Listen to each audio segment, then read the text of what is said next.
이거를 우리가 오늘 못 끝내. 이거를. 그러니까 반드시 따라오셔야 돼. 오늘은 방법이었어요. 자, 물건보 다 중요한 겁니다. 그죠? 하나도 빠짐없이. 자, 물건보 총론입니다.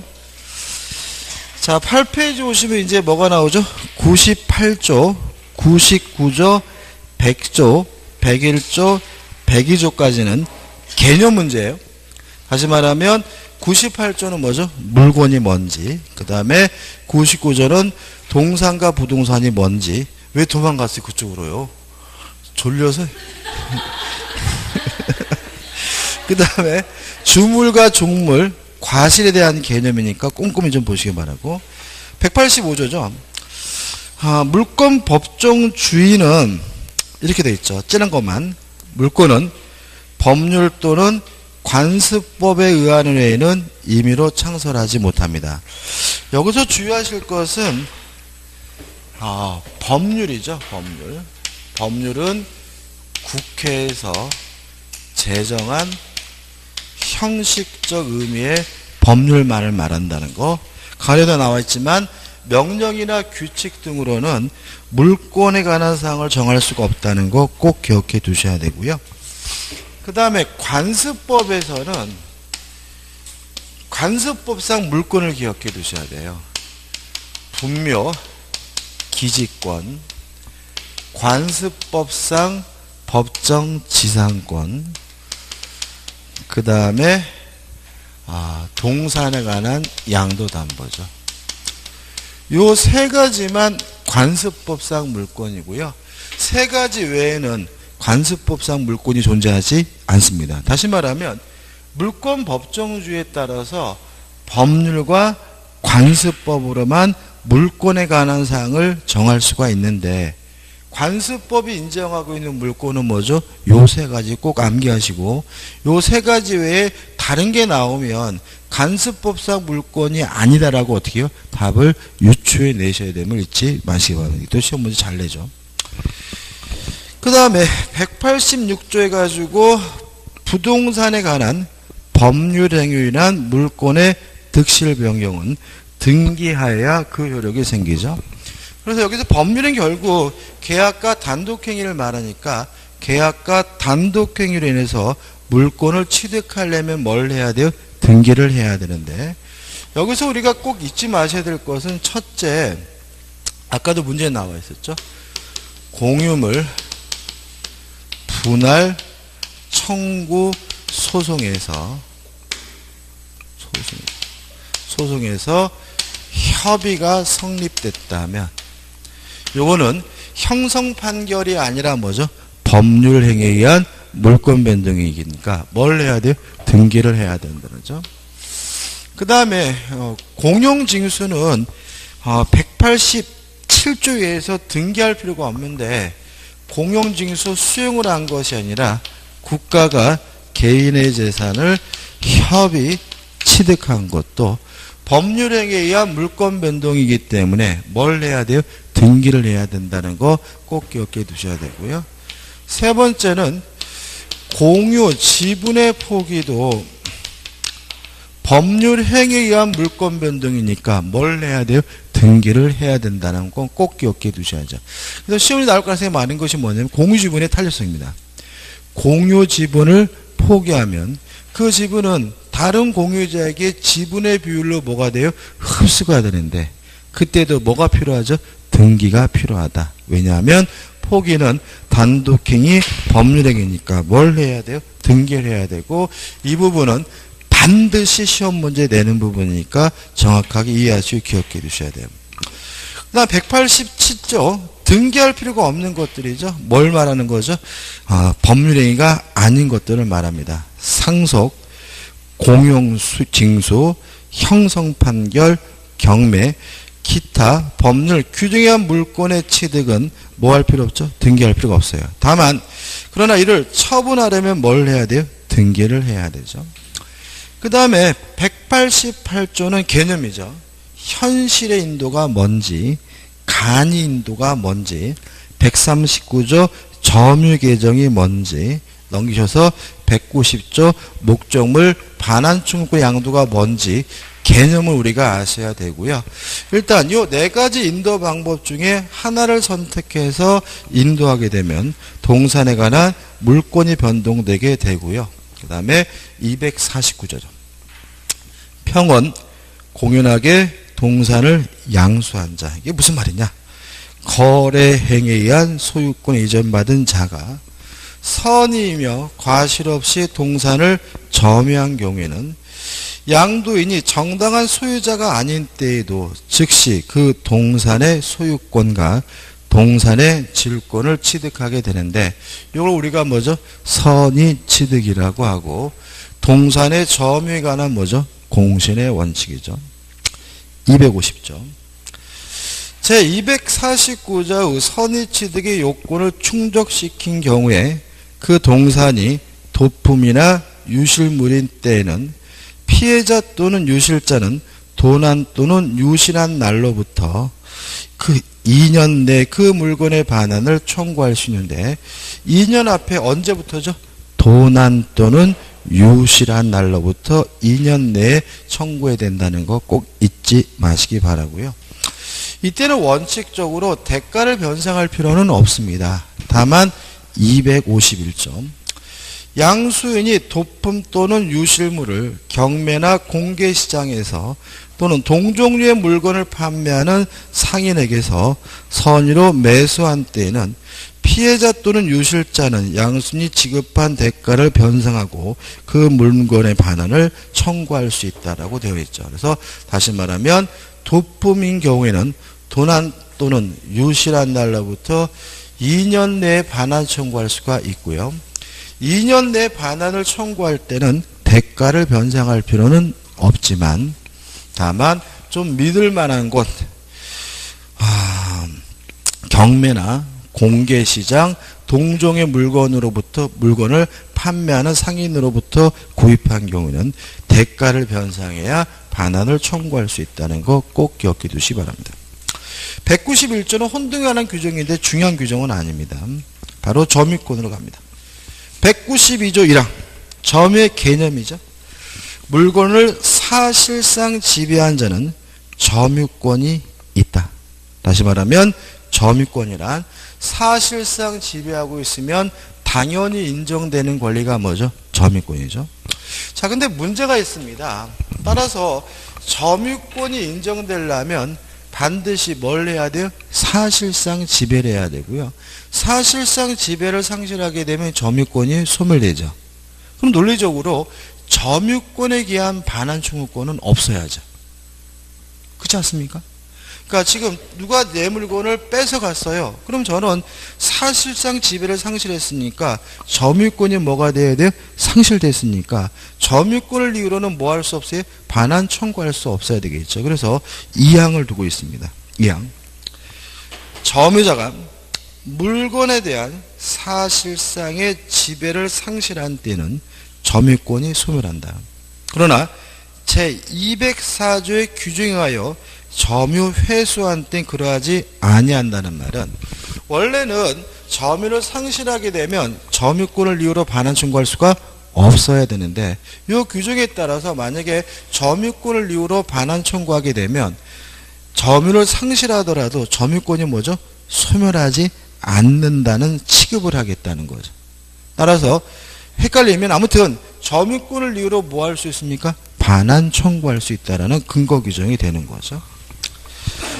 193조 점유권은 상속인에게 이전합니다. 따라서 상속인은 사실상 지배를 안 해도 뭘 갖게 돼요? 점유권을 갖게 되고요. 195조 점유보조자죠. 일단 점유보조자의 개념은 사실상 지배를 하는데도 불구하고 뭐가 없는 사람이죠? 점유권이 없는 사람을 말하고, 가사상, 가정부, 파출부를 떠오르면 되고, 영업상이라는 말 속에서 뭐죠? 점원, 알바생을 떠오르면 되고, 기타 유상관계에 의하여 타인, 즉 점유자의 지시를 받아 물건에 대한 사실상 지배를 하는 때는 그 타인만을 점유자로 한다는 말은 점유보조자에게는 뭐가 없죠? 점유권이 없다는 의미가 되겠죠. 2항입니다. 195조입니다. 간접점이죠. 자, 간접점의 개념은 뭐죠? 사실상 지배를 안 하는데도 불구하고 점유권이 인정되는 사람이 누구죠? 간접점유자입니다.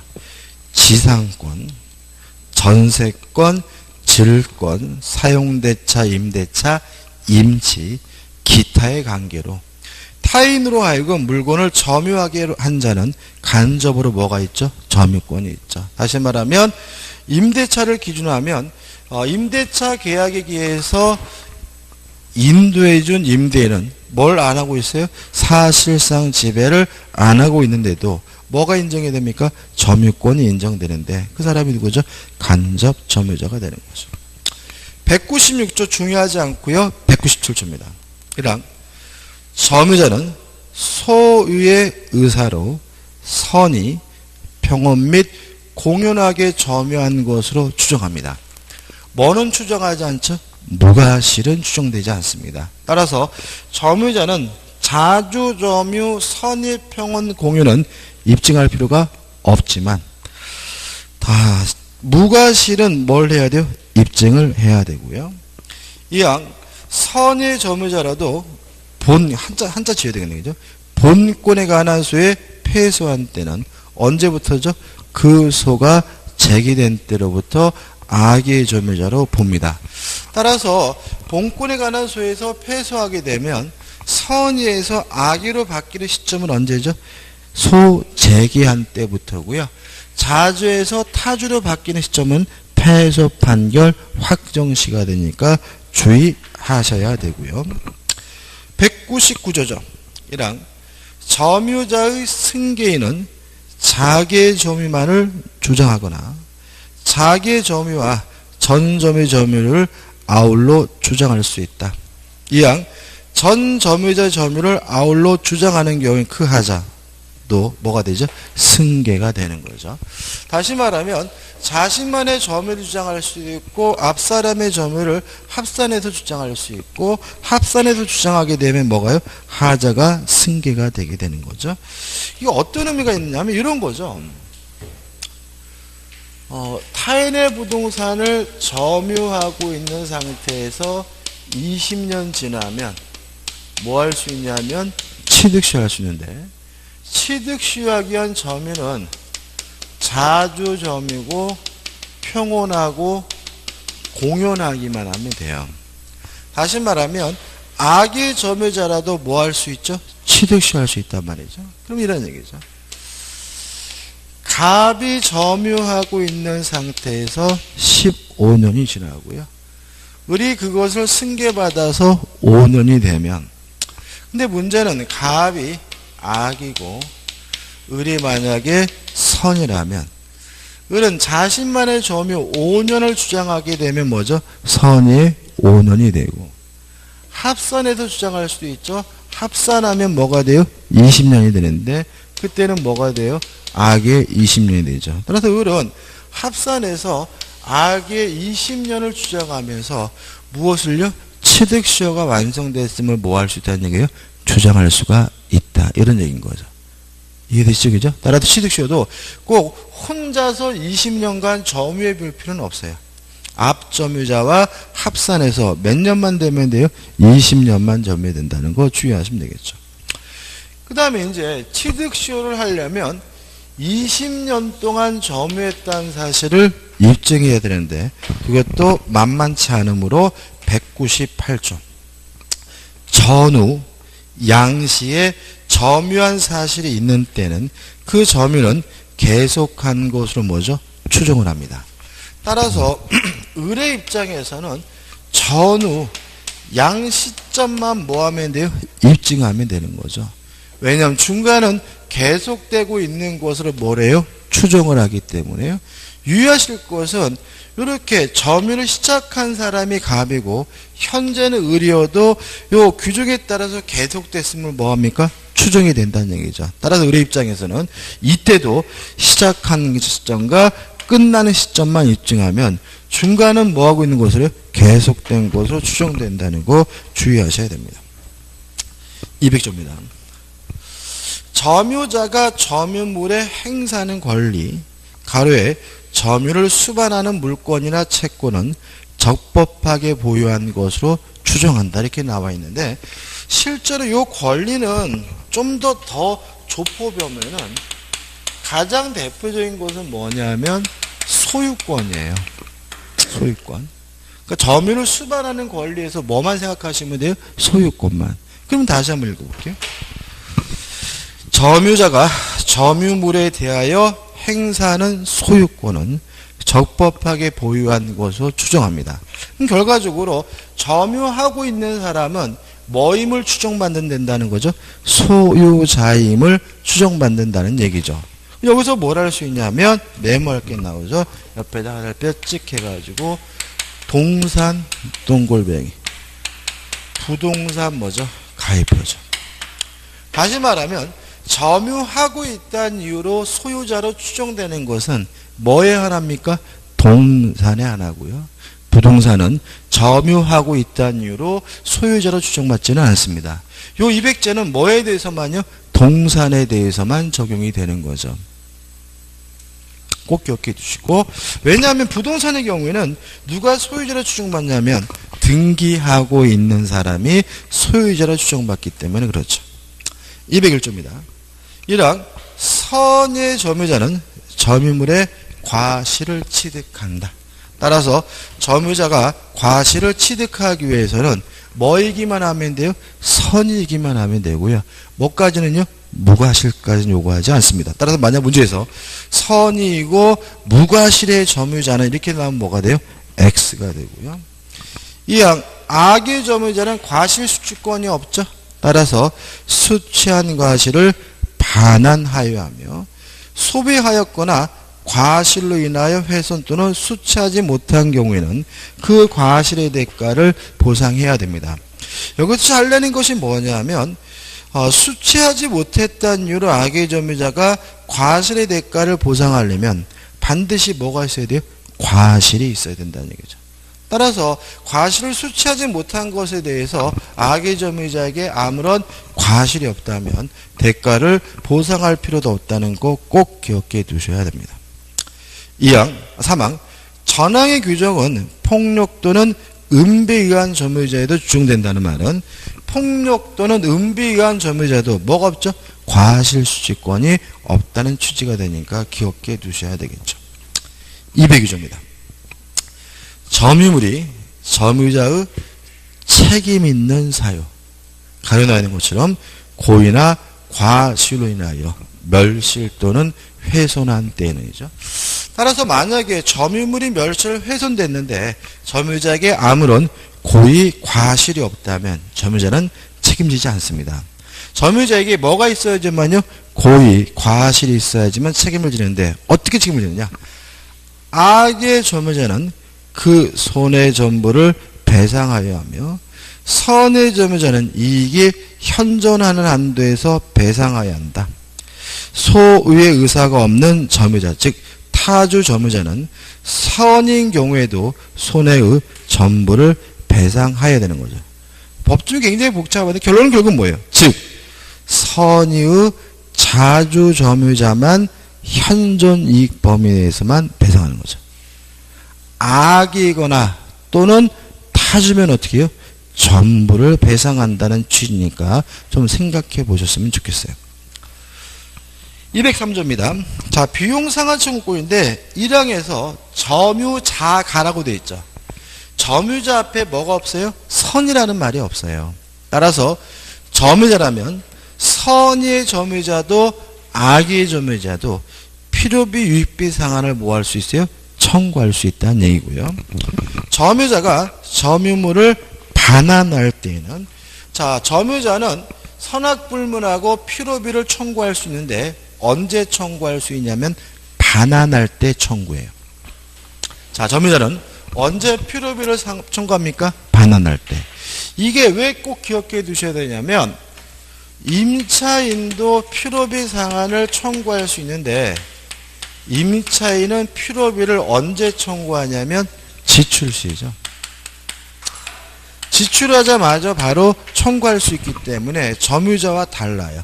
점유자는 필요비를 반환할 때 청구하는데 계속 보시면 점유물을 보존하기 위해 지출한 금액 기타 필요비 상한을 청구할 수가 있다.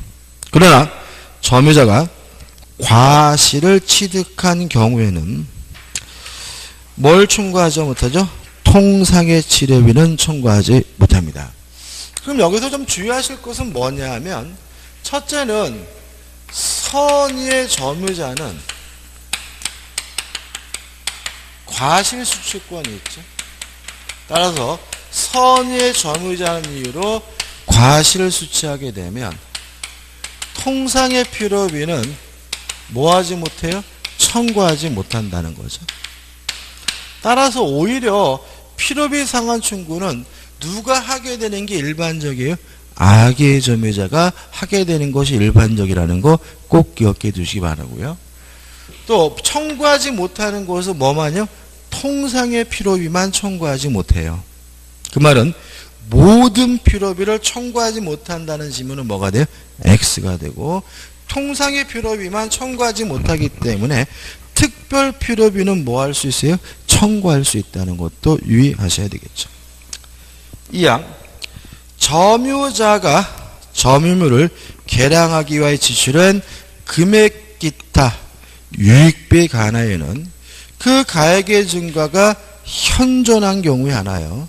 회복자의 선택에 쫓아 그 지출 금액 또는 증가액의 상한을 청구할 수 있는데 이것도 주어가 점유자니까 유익비 상한 청구권도 선악 불문하고 청구할 수 있고요. 항상 조심할 것은 누가 선택합니까? 회복자가 선택한다는 거죠. 누가요? 회복자가. 따라서 만약에 점유자의 선택에 쫓아 그럼 뭐가 돼요? X가 되고요. 사망 전항의 경우에 법원은 회복자의 청구에 의하여 상당한 상환기간을 허용할 수가 있어요. 그럼 사망에서 전항이라고 했으니까 요 상환기간을 허용할 수 있는 곳은 뭐만 그런 거예요? 유익비만 그런 거죠. 이것도 장례식 처분이 답했죠. 다시 말하면 필요비에 대해서는 상환기간을 법원이 뭐 할 수 없어요? 허용할 수 없고요. 유익비에 대해서만 상환기간을 법원이 뭐 할 수 있어요? 허용할 수 있다는 거 꼭 기억해 두셔야 됩니다. 204조, 205조, 206조 해가지고 점유권에 의한 물권적 충고권이 나오는데 204조가 중요합니다. 1항 점유자가 점유의 침탈을 당한 때죠. 점유권을 이유로 반환 청구하려면 반드시 침탈이 존재해야 됩니다. 따라서 침탈이 없다면 스스로 인도한 거라면 사기를 당했든 어쨌든 간에 점유권을 이유로 반환을 청구할 수 없다는 거 주의하셔야 되고요. 그래서 보시면 그 물건의 반환 및 손해배상을 청구할 수 있으니까 반환도 청구할 수 있고 별도로 무엇도 청구할 수 있죠?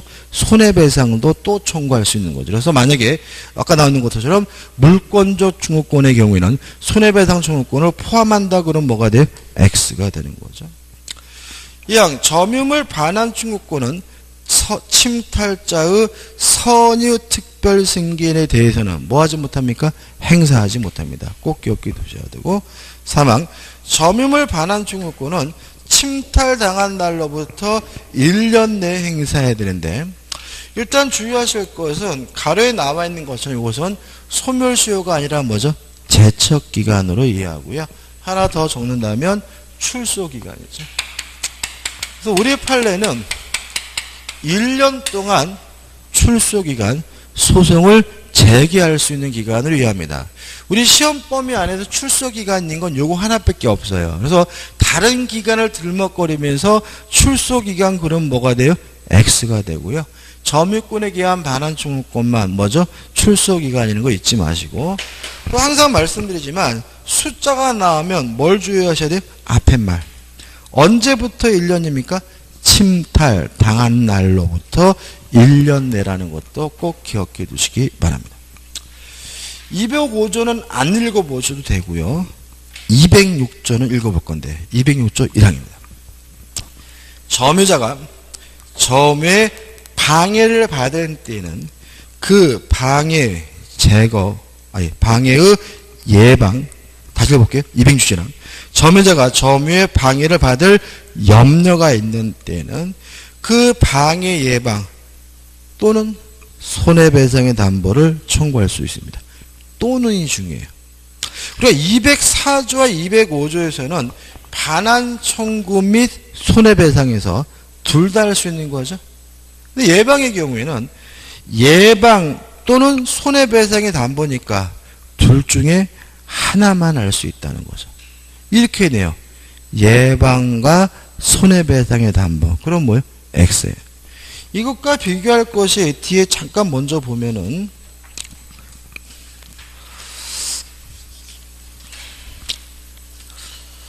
14페이지인가요?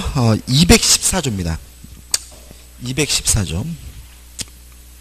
214조 보시면 소임을 방해지고 방해 예방이죠. 읽어보면 현재 소유자는 소유권을 현재 방해하는 자에 대하여 방해의 제거를 청구할 수 있고 소유권을 방해할 염려 있는 행위를 하는 자에 대하여 그 예방이나 손해배상의 담보죠. 이것도 예방이나 손해배상의 담보니까 둘 중에 하나입니다. 그래서 우리 이렇게 기억해 하셔야죠. 예방 청구는 예방 또는 담보 둘 중에 하나만 청구하는 겁니다. 점유권에 기한 것이든 소유권에 기한 것이든 예방은 예방 또는 담보 둘 중에 하나만 청구하고요. 은근히 시험 문제 잘 냅니다. 왜 잘 내는 거죠? 잘 틀리시니까 잘 내는 거니까 잊지 마시기 바랍니다. 다시 앞으로 올게요. 자, 11페이지 오셔가지고 제 207조가 나오죠. 간접점유의 보호입니다. 1항 전 3조의 청구권 즉 점유보호청구권은 194조의 규정에 의한 간접점유자 도의를 행사할 수가 있습니다.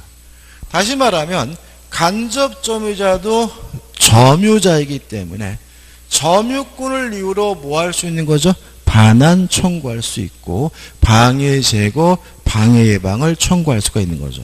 근데 이 항을 조심하셔야 되는 이런 문제죠.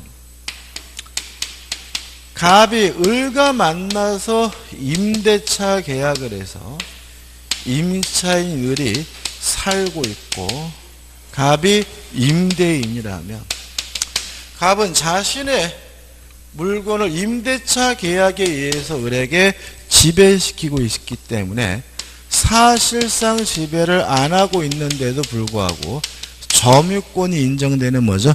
간접 점유자가 되고요. 을이 살아야 될 이 집을 병이 불법으로 침탈해서 무단으로 거주하고 있다면 방금 읽어본 규정에 따라서 간접점유자도 점유권이 있으므로 점유권을 이유로 병에게 뭐 할 수 있는 거죠? 반환 청구하는 것이 가능하죠. 다만 이항입니다.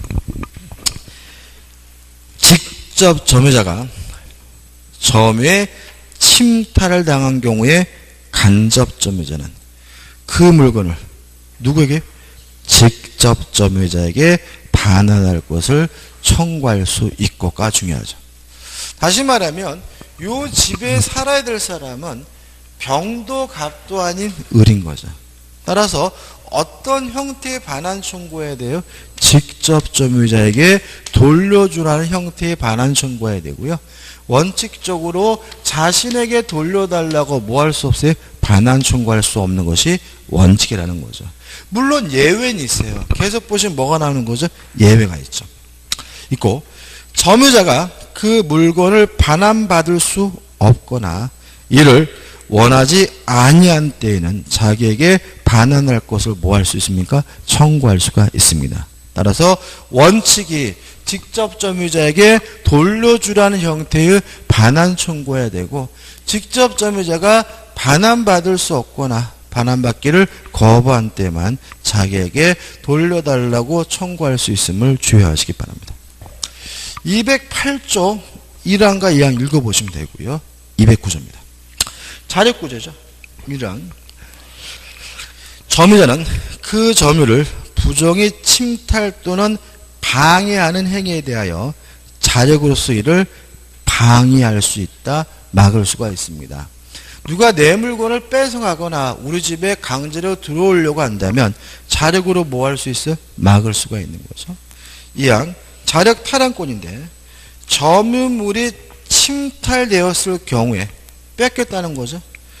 부동산일 경우에는 점유자는 침탈 후 즉시 가해자를 배제하유를 탈환할 수 있고 이렇게 나와 있죠. 근데 조심할 것은 즉시라는 말뜻인데 이거를 즉시 배제할 수 있구나 이게 아니라 뭐죠? 즉시만 가능하다는 점이에요. 언제만요? 즉시만. 따라서 한 번이라도 퇴각하는 그 경우에는 자력으로 탈환할 수가 없다는 점입니다. 그래서 이거를 즉시를 어떻게 해요? 즉시만 자력으로 뭐죠? 탈환할 수 있고 한 번이라도 타각한 경우에는 더 이상 자력으로 뭐 할 수 없어요? 탈환할 수가 없습니다. 이런 얘기입니다. 제가 밤늦게 퇴근하고 들어왔더니 저희 아파트에 이상한 놈이 누워있어요. 즉시 2단 옆차기를 하면 되는데 얼굴 보니까 싸움을 더럽게 잘할 것 같아, 그죠?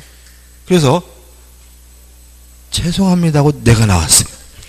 내가 우리 집인데 나와가지고 밖에 나 담배 피면서 아니 우리 집인데 내가 왜 죄송하지? 이때 야구 방망이 들고 쳐들어갈 수 없어요. 이때는 자력으로 탈환하는 것이 아니라 경찰서에 전화를 해야 돼. 국가를 통해서 구제받아야 돼. 전화해가지고 이상한 놈이 저희 집에 있습니다. 도와주십시오. 이렇게 국가 구제를 해야 되고요. 스스로는 뭐 할 수 없어요? 구제를 할 수 없습니다. 그래서 자력 탈환권은 부동산의 경우는 어떻게 해요? 즉시만 가능한 거예요. 그래서 보시면 그래서 이게 어떻게 되냐면 옛날에 이렇게 막 노조 막 이렇게 데모할 때 구사대여 가지고 막 쳐들어가잖아요. 그게 왜 쳐들어가냐면은 쳐들어갈 땐 노조원들이 자력으로 뭐 할 수 있어요? 방해할 수 있어요. 일항에 따라서. 폭력 행사도 돼요. 그죠? 근데 만약에 구사대에서 밀려나가지고 쫓겨나면 더 이상 자력으로 뭐 할 수 없어요? 탈환할 수가 없어요. 무슨 아시겠어요? 이항에 따라서. 그렇기 때문에 구사대니 뭐니 깡패를 동원해가지고 그 노조원을 뭐죠? 배제시키는데 성공을 하게 되면 더 이상 노조원들은 이제 어떻게 해요? 폭력적이든 뭐든 간에 자력으로 뭐 할 수 없어요? 탈환할 수가 없으니까 옛날에 그런 불법적인 일들이 뭐죠? 행행했던 이유가 됩니다. 그다음 계속 보시면 동산일 때에는 점유자는 현장에서 또는 추적하여 가해자부터 이를 탈환할 수 있습니다. 동산의 경우에는 추적할 때까지만 자력으로 탈환할 수 있어요. 만약에 추적이 종료가 되고 나서 다시 만났을 때는 자력으로 탈환할 수가 없습니다. 언제까지만요? 추적 시까지만.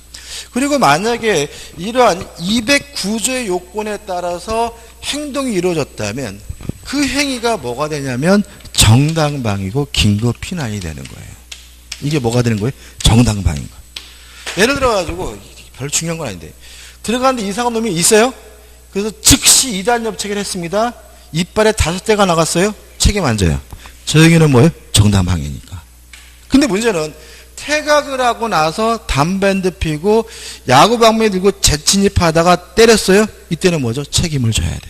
무슨 아시겠죠? 그죠? 동산도 마찬가지예요. 누가 제 가방을 가져가면 현장에서 2단 유착 해도 돼요. 추적해가지고 뒷덜미 잡고 어떻게 좁혀도 되는데 놓치고 나서 몇 시간 있다 다시 만났을 때는 뭐 하면 안 돼요? 2단 납치를 하면 안 돼. 그때는 어떻게 해요? 빨리 경찰서에 신고해서 국가를 통해서 뭐죠? 구제받아야 됩니다. 그러니까 이런 것들이 무엇과 관련되냐면 괜히 좋은 일하고 그죠? 좋은 일하고 뭐죠? 뭐 깜빵하는 거는 이런 거 많잖아요. 가끔 있잖아요. 그죠? 누가 도둑이야 그랬는데 도망가다가 놓치면 말고 그냥 국가에다 남겨놔야 되는데 그냥 자기가 무슨 코난도 아니면서 그죠? 탐정도 아니면서 막 주위를 배회하고 막 헤매고 다니다가 저놈이다가도 2단 납치를 하면 그때는 뭐죠? 뭐 용감한 시민상은 받을 수 있을지언정 형사고발 받고 뭐죠? 그 사람이 다친 것에 대해서 책임지게 됩니다. 210조는 의미 없습니다. 준점유란 물건이 아닌 기타 재산권을 사실상 행사하게 되면 준점유라고 하고요. 준점유에 대해서도 점유에 관한 민법 규정이 준용이 됩니다. 자, 211조입니다. 소유권이죠. 소유자는 법률의 범위 내에서 그 소유물을 사용, 수익, 처분할 권리가 있습니다. 여기서 중요한 것은 뭐냐면 소유물이죠. 소유권의 객체는 소유물, 물건이어야 됩니다. 물건에 대해서만 소유권이 성립될 수 있고요. 뭐에 대해서는요? 권리에 대해서는 소유권이 성립될 수는 없습니다. 그래서 작년인가요? 아파트 입주권도 소유권의 객체가 된다. X. 아파트 입주권은 뭐예요? 권리지. 뭐가 아닙니까? 물건이 아니기 때문에 소유권의 객체가 될 수가 없어요. 이런 것들은 굉장히 기본적인 거지만 잘 내는 이유는 뭐예요? 공부 안 한 사람은 무조건 틀리게 되는 문제거든요. 그러니까 항상 뭐냐면은 이게 뭐냐면 민법의 답이 상식적인 생각과 부합한다면 문제로서 가치가 없어요. 공부 안 한 분도 맞힐 수가 있잖아요. 그래서 항상 우리가 뭐예요?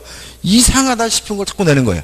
자, 소유권의 객체는 소유물, 뭐여야 돼요? 물건이어야 되고 권리는 소유권의 객체될 수가 없습니다. 212조. 토지의 소유권은 정당한 이익이 있는 범위 내에서 토지의 상하에 미칩니다. 따라서 정당한 이익에 미치는 범위 내라면 땅 속에 있는 곳도 누구 거예요? 땅 주인 거죠. 지하수든 온천수든. 다만 미책을 광물만은 소유권의 객체가 아니라 뭐의 객체죠? 광업권의 객체임을 주의하시기 바라고, 따라서 광업권과 소유권은 뭐 되는 일이 없죠? 혼동되는 경우가 없음을 주의하시기 바랍니다. 216조입니다. 중간에 빼먹은 조항들은 뭐예요? 볼 필요가 없는 조항들은 뺀 거예요. 1항 토지 소유자는 경계나 그 근방에서 담 또는 건물을 축조하거나 수선하기 위하여 필요한 범위 내에서 이웃토지 사용을 청구할 수가 있다. 이걸 우리가 인지사용청구권이라고 하고요. 청구할 수 있다라는 말 마지막에 형성권 가입입니다. 인지사용청구권은 형성권이 아닙니다. 따라서 일방적으로 청구하는 것이 아니라 상대방의 승낙이 있어야 이웃의 토지를 사용할 수 있고요. 특히 계속 보시면 그러나 이웃 사람의 승낙이 없으면 그 주거에 뭐하지 못해요? 들어가지 못합니다. 그럼 여기서 이제 시험에 나오는 것은 뭐냐면 그러나에 나오는 이 승낙이죠. 승낙이란 말을 미드로 뽑아서 법원의 판결 다음에 가름 가입해줘. 다시 말하면 이웃의 주거에 들어가려면 반드시 이웃 사람의 뭐가 필요해요? 승낙이 필요하고요. 이러한 승낙은 법원의 판결로도 뭐 할 수 없어요? 대신할 수 없다는 거 꼭 기억해 두시기 바랍니다.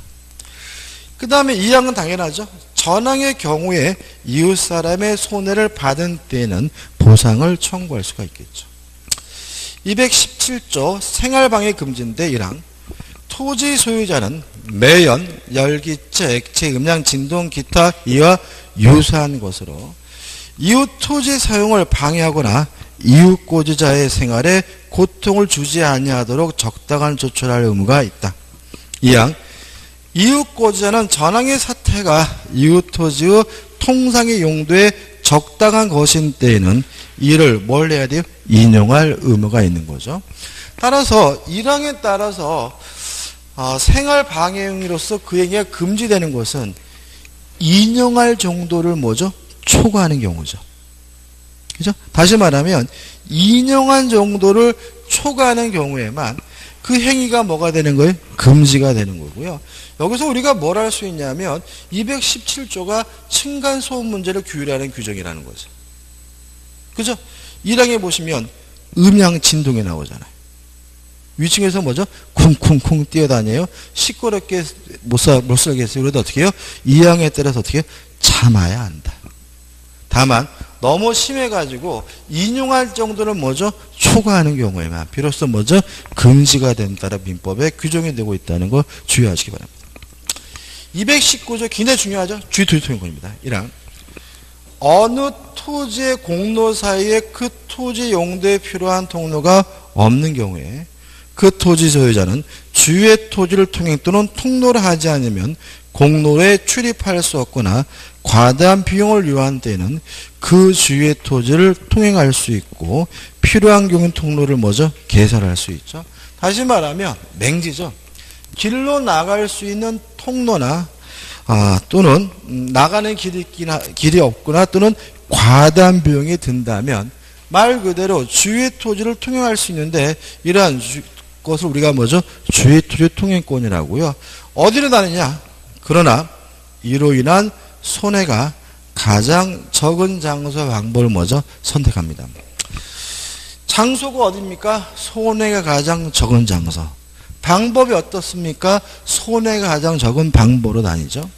그리고 민법에서 장소와 방법에 대해서는 규정이 있지만 도로법 범위에 대해서는 뭐죠? 규정이 없죠. 작년도 시험 문제에 나왔죠. 그럼 범위는 어떻게 될 거냐에 대해서 우리 판례는 현재의 토지 용도를 기준으로 해서 도로폭이 실질적으로 결정돼야 된다는 입장입니다. 따라서 건축법의 규정은 적용되지 않습니다. 따라서 현재 토지 용도를 기준으로 하기 때문에 무엇은 고려하지 않습니까? 미래의 토지 용도는 뭐하지 않죠? 고려하지 않습니다. 오로지 뭐만 가지고요?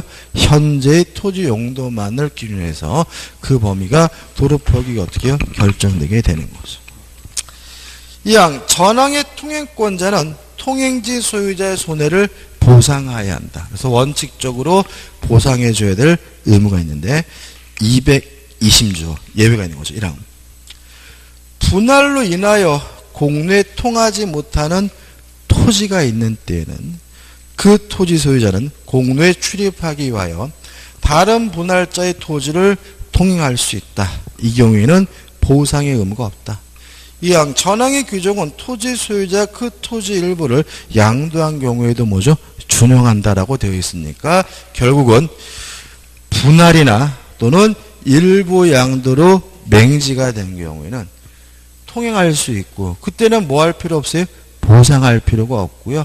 이걸 우리가 뭐라 그러죠? 무상주의 통행권이라고 하는데 220조 옆에다가 화살표 찍혀가지고 직접 당사자 간에만 적용이라고 적어 놓으셔야죠. 다시 말하면 토지 분할이나 또는 일부 양도로 인한 무상주의 토지 통행권에 관한 220조는 누구한테만요? 직접 당사자 간에만 적용되고요. 나중에 특별 승계인에게는 적용되지 않는다는 거 꼭 기억해 두셔야 됩니다. 240조입니다. 1항. 임저지의 수목가지가 경계를 넘는 때에는 그 소유자에 대하여 가제 제거를 청구할 수 있다. 2항. 전항의 청구에 응하지 아니한 때는 청구자는 그 가지를 제거할 수 있다. 무슨 말이죠? 가지가 넘으면 1차적으로 제거를 청구하고요. 그때 응하지 않아야 비로소 가지를 뭐죠? 제거할 수가 있고요. 3항. 인저지의 수목뿌리가 경계를 넘은 때에는 임의로 제거할 수 있다라는 말은 넘은 곳이 뭐면요? 나무 뿌리면 발견하는 즉시 임의로 뭐 할 수 있어요? 제거할 수 있다는 취지죠. 245조는 점유취득시효죠. 읽어보면 1항. 20년간 소유의 의사로 평원 공연하게 부동산을 점유한 자는 등기함으로써 그 소유권을 취득합니다. 여기서 조심할 것은 아까도 말씀드렸지만 점유취득시효에 의한 점유는 소유의 의사, 평원공연 세 가지만 있으면 되죠. 다시 말하면 자주점이고 평원하고 뭐이면 돼요? 공연하면 돼요. 악이어도 상관이 없고요. 무과실일 필요도 없고요. 또 하나 주의하실 것은 등기함으로써 그 소유권을 취득한다라고 되어 있죠. 다시 말하면 20년이 지나는 순간 바로 소유권을 갖게 되는 것은 아니고 등기를 해야 비로소 뭘 갖게 돼요? 소유권을 갖게 된다는 거 유의하셔야 되겠죠. 2항 등기부터 주시죠. 부동산의 소유자로 등기한 자가 10년이죠. 그럼 이 사람은 점유도 하고 있고 등기도 하고 있으면 그 취득시효 기간이 몇 년이에요? 10년인데 요건은 소유의 의사로 평은 공연하게 선이며 과실 없이 그 부동산을 점유한 때죠. 다시 말하면 등기부 취득시효하기 위해 취득시효 완성자는 뭐여야 됩니까? 선이고 무과실해야 되고요. 한 가지 메모한다면 밑줄 쓰시고 점유 개시시죠. 언제 선이고 무과실이면 됩니까? 점유를 개시한 때. 점유를 시작한 때만 뭐이면 돼요? 선이고 무과실이면 된다는 거 꼭 기억해 두시기 바라고요. 247조입니다. 1항 제245조와 제246조의 규정에 의한 소유권의 취득의 효력은 점유를 개시한 때 소급합니다. 이거 중요하죠. 자, 점유 취득시효의 경우 등기하면 소유권을 가져요. 근데 시점은 등기한 때가 아니라 뭐죠? 점유를 개시한 때로 뭐죠? 소급하죠. 뭐 등기부 취득시효도 마찬가지입니다. 따라서 취득시효에 대해서는 뭐가 있습니까? 소급효가 있고 점유를 개시한 때부터 뭐예요? 인정된다는 거 주의하시기 바랍니다. 2항 소멸시효의 중단에 관한 규정은 전 이후의 소유권 취득 기간에 준용한다. 가로 읽어볼게요. 소멸시효의 정지에 관한 규정과 소멸시 이익의 포기에 관한 규정은 취득시효에 유추 적용한다는 것이 통설이고 판례예요. 자, 이게 무슨 말이냐면 여기서 소멸시효 이익의 포기라는 말이 나와 있죠. 아까 말씀드렸어요. 완성 전에는 포기할 수 없고 완성 후에는 뭐 할 수 있어요? 포기할 수 있다. 어디에 규정이 되어 있냐면 소멸시효에 이게 규정되어 있어요. 이게 뭐에도 적용돼요? 취득시효도. 따라서 취득시효 완성자는 20년이 되기 전에 미리 뭐 할 수는 없어요? 포기할 수는 없고요. 완성이 된 후에는 뭐 할 수 있어요? 포기할 수 있다. 이런 논리가 생기게 되고요. 또 소멸시효 중단 정지 제도가 취득시효에도 뭐가 돼요? 적용이 되는 결과 만약에 중단 사유나 정지 사유가 되게 되면 취득시효가 완성됐다는 이유로 소유권 이전 등기를 청구할 수 없음을 주의하시기 바랍니다. 제248조죠. 전 3조 취득시효의 규정은 소유권 이외의 재산권 취득에 준용한다라고 되어 있죠. 다시 말하면 소유권 이외의 재산권도 뭐 할 수 있어요? 취득시효 할 수 있어요. 지상권, 지역권, 전세권 이런 것들이죠. 근데 여기서 메모할 것은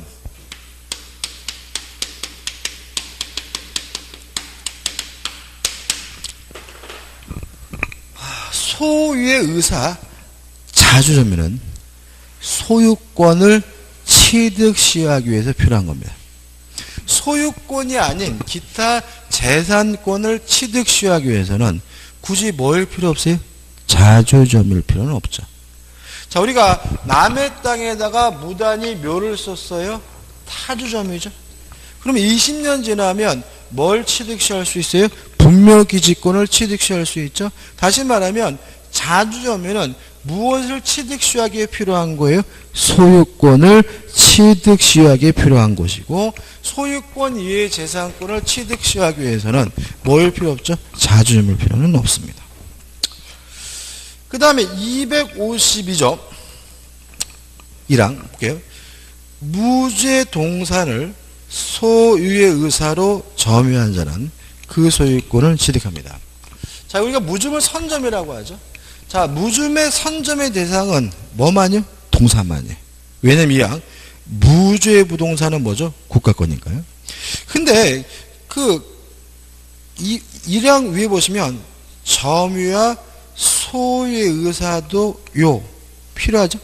이게 무슨 말이냐면 무주물 선점하기 위해서는 점유해야 되고요. 그 점유가 뭐죠? 자주 점유해야 됩니다. 다시 말하면 무주물 선점의 대상은 뭐입니까? 동산이고요. 무주물 선점하기 위해서는 점유해야 되고 그 점유는 무슨 점이어야 돼요? 자주 점유해야 돼요. 자주 나오는 부분은 아니지만 한 3, 4년 전에 시험에 나왔었고요. 253조입니다. 유실물은 법률에 정한 바에 의하여 공고하는 몇 개월이죠? 6개월 내에 그 소유자 권리를 주장하지 않으면 습득자 그 소유권을 먼저 취득합니다. 몇 개월이죠? 6개월입니다. 원래 이게 1년이었는데 개정을 해서 6개월이고요. 또 하나 주의하실 것은 점유는 요, 소유의 의사는 불허 이렇게 되어 있죠. 다시 말하면 유실물 습득을 했다는 이유로 소유권을 취득하려면 뭐는 해야 돼요? 점유는 해야 되지만 무슨 점유일 필요는 없어요? 자주 점유일 필요는 없는 거죠. 꼭 기억해 주시고 254조입니다.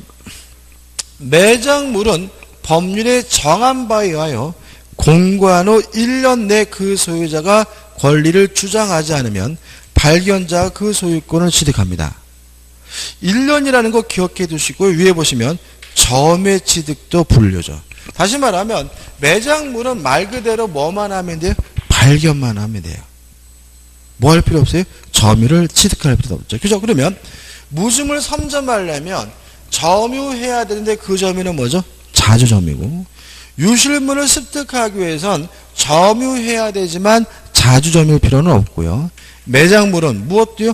점유할 필요도 없죠. 계속 보시면 그러나 타인의 토지 기타 물건으로부터 발견한 매장물은 그 토지 기타 물건의 소유자 발견자가 절반하여 취득합니다. 자, 예를 들어서 남의 땅에 가서 삽질하다 보니까 일제시대 때 금괴를 발견했는데 1년간 공고를 했는데도 소유자가 나타나지 않으면 발견자인 제와 땅 주인은 뭐죠? 땅 주인과 어떻게 해요? 반씩 소유권을 갖게 된다는 것도 기억해 두시기 바랍니다.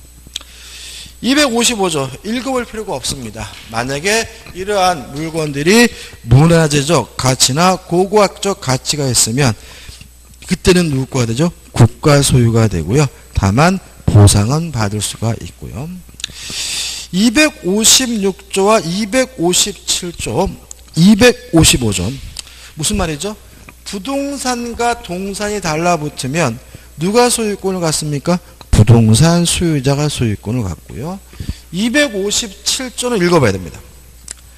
동산과 동산이 부합하여 훼손하지 아니하면 분리할 수 없거나 그 분리에 과다한 비용을 요할 경우에는 그 합성물의 소유권은 주된 동산의 소유자에게 속합니다.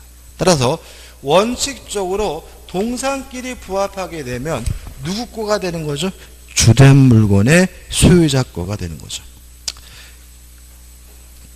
계속 보시면 부합한 동산의 주종을 구별할 수 없을 때에는 동산의 소유자는 부합 당시 가액의 비율로 합성물을 공유합니다. 여기서 주의할 점 두 가지인데 합성물을 공유하는 경우는 원칙이 아니라 뭐죠? 예외라는 점. 그 다음에 부합 당시의 가액이라는 것도 꼭 기억해 두세요. 어떻게 나왔냐면 현재 가액 비율로 공유한다 그러면 뭐가 돼요? X가 된다. 언제의 가액이죠? 부합 당시의 가액으로 공유합니다.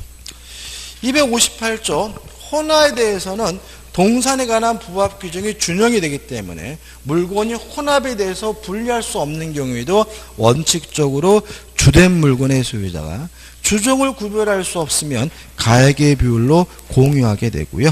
넘겨보시면 259조 가공이죠. 이건 읽어보지 않을 건데 원칙적으로 재료 소유자가 가공물의 소유권을 갖고요.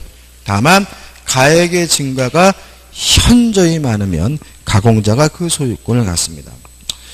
그 다음에 213조, 214조에서 주의할 것은 아까 말씀드린 것처럼 예방이나 뭐죠? 담보. 그것만 주의하시면 되고 쉬었다가 262조부터 보도록 하겠습니다.